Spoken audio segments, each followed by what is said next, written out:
Hey there, welcome back. I just want to make a quick video, not a quick video, but just make, I would say make a quick video, but make a video. I like to make videos every couple of days. And this is just recapping on from my last video, my car, where I encountered some little hiccups that I wasn't really sure about with its tune, and I need to take it in and make sure it's running correctly. So with that said, that's the purpose of this video, and it's going to get a little bit more into get into data zap and what I data logged during this time to help me determine and help my tuner determine maybe what needs to be addressed with my car. Okay, so with that said, moving forward, here's my video. So it's just not just voiceover, so you can see me, and then you can see my 2019 Infiniti Q50 Signature Edition. Love my car, so I want to take care of it and make sure it's running right.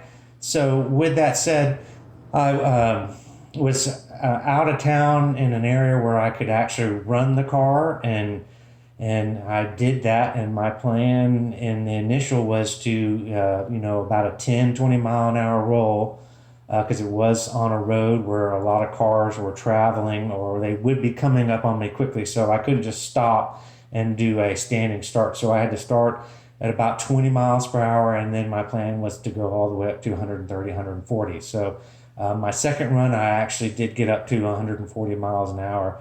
But that second run, I failed to hit the button on the phone to data log that. So I have the first data log run, which is key because that's where my car had this hiccup, and I'll go more into detail about that. And then the second run, it ran great. I didn't have any problems. I was really pumped. It was really fast, pulled really hard. And then the third run, I ran into the same issue.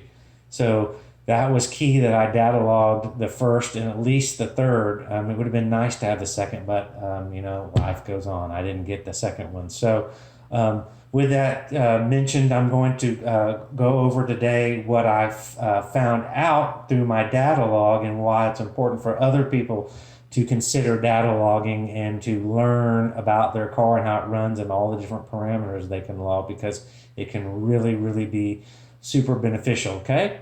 So the first one that I'm going to, one of the things that, since I've been driving my car and taking it really easy, because I have to use my car, even though I think, that that needs to be looked at. It's driving fine, but I need to drive it because it's my only car. So initially, like I said, it's driving fine. I'm not seeing any issues. Temperatures are all fine. All the parameters are running good. I just, make sure I don't race it and run it up to the problem to where I was having it before, until at least I get it looked at. Okay, so with that said too, like using that word or that phrase, here is an issue that has popped up that I just want to discuss with people. So, to educate people, is knock retard. And my car in particular, I've been familiar with knock retard before because I've had other turbo cars and I've monitored with my Cobb access port.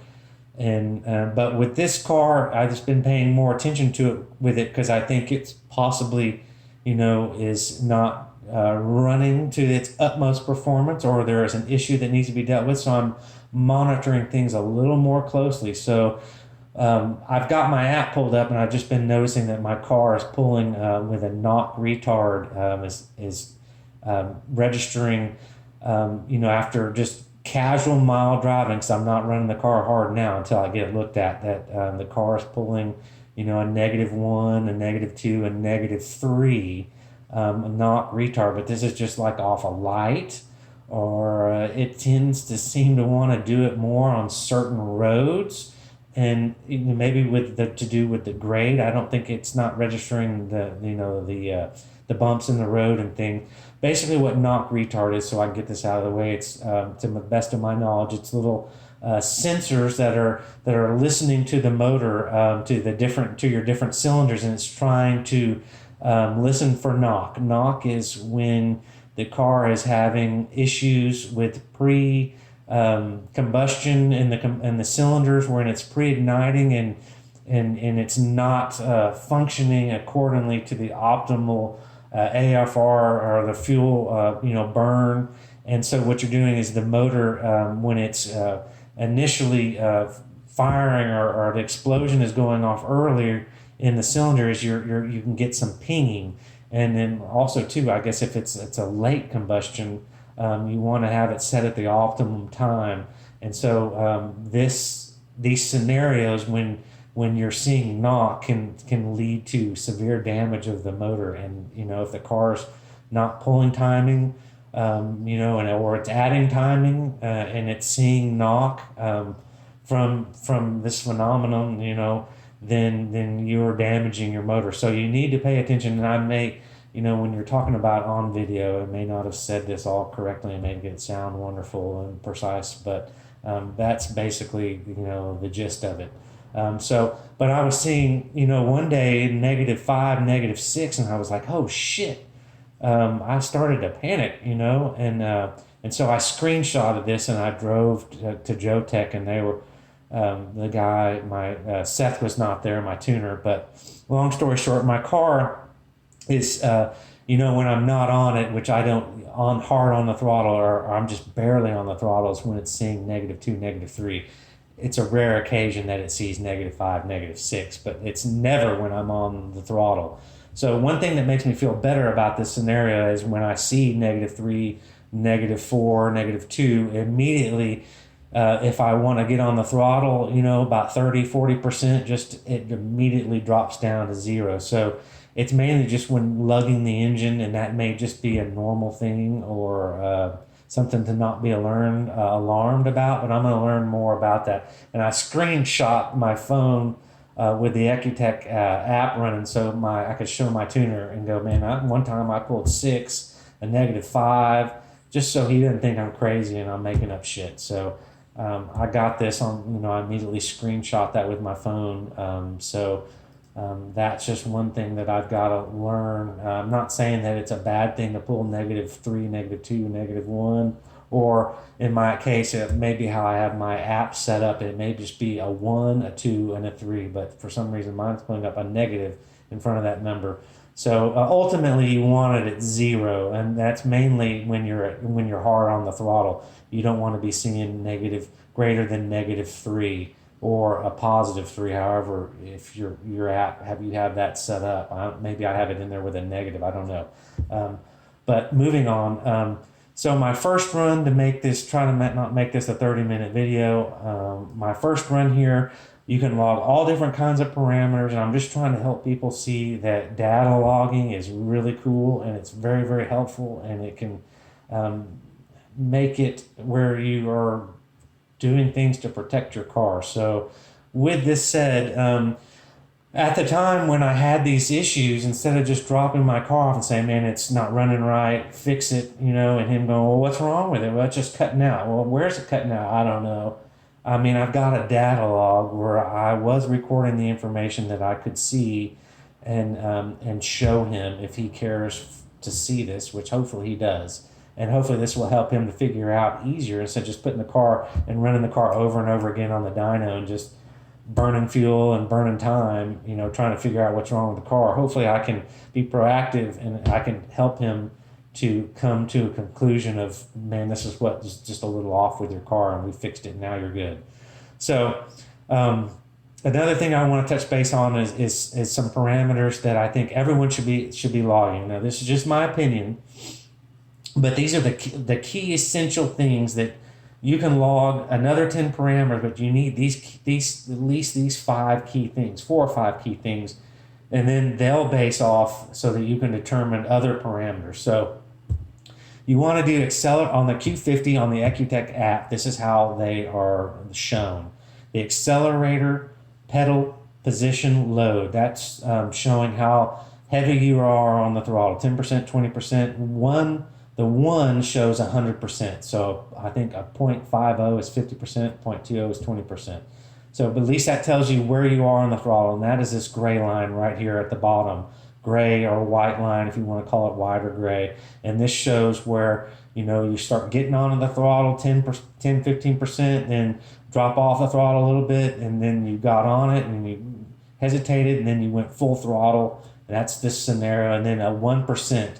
And so I'm at 1% or 100% throttle here. And so this pink line, if you want to call it a pink line, is showing what gear I am in. And so first gear right here, second gear, third gear, fourth gear, third gear, fourth gear, where I have them marked right here, showing to help a visual. And then here I point out I encountered a little bit of wheel spin, so I got off the throttle and then I got back on it. And then you can see so much information. So, and then I had vehicle speed. I was logging that, so I could see exactly what mile per hour I was going at any specific time.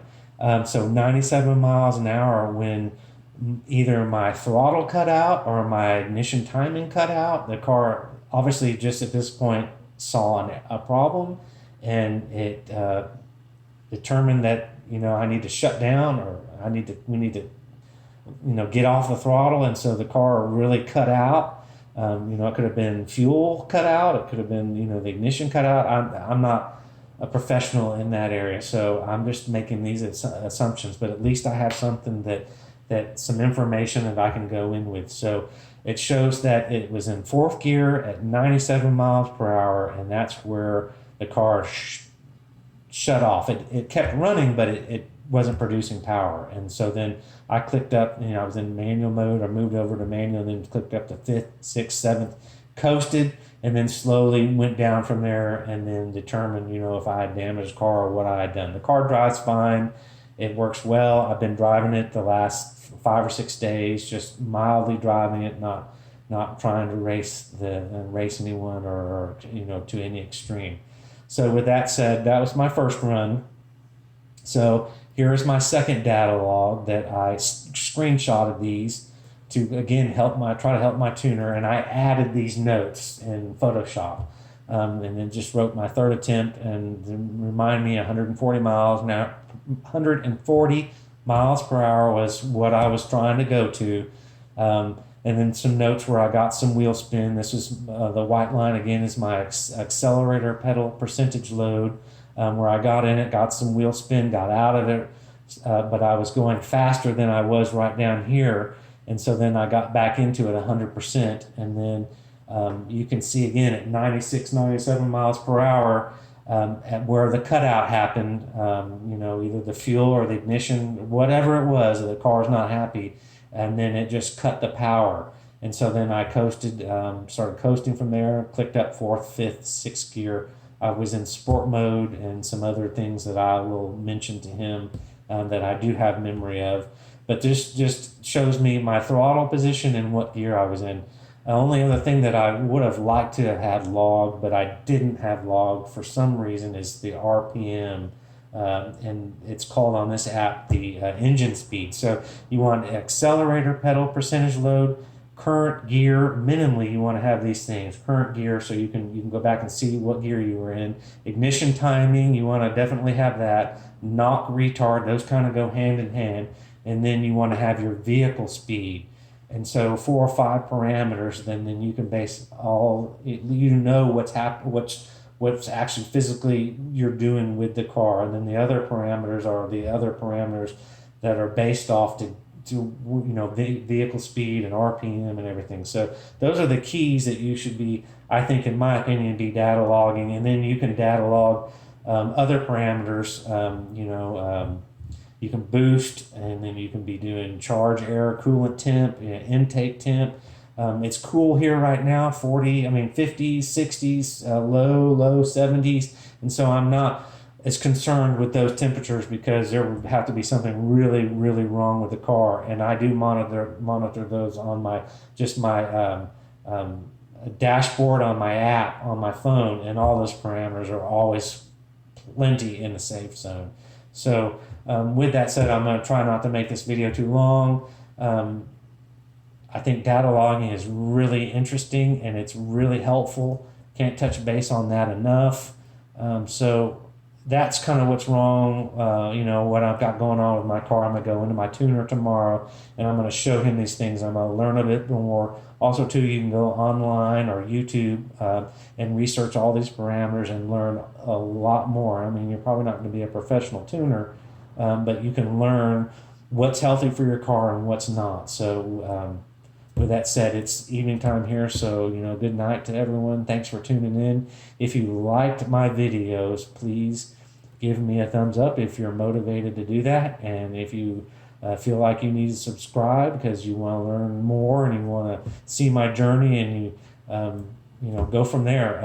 I don't make money from this again, and that's not my intentions. I just have fun with the car and try to be helpful to people and just share to the community and just have a good time. So with that said, have a good night, and I'll see you the next time.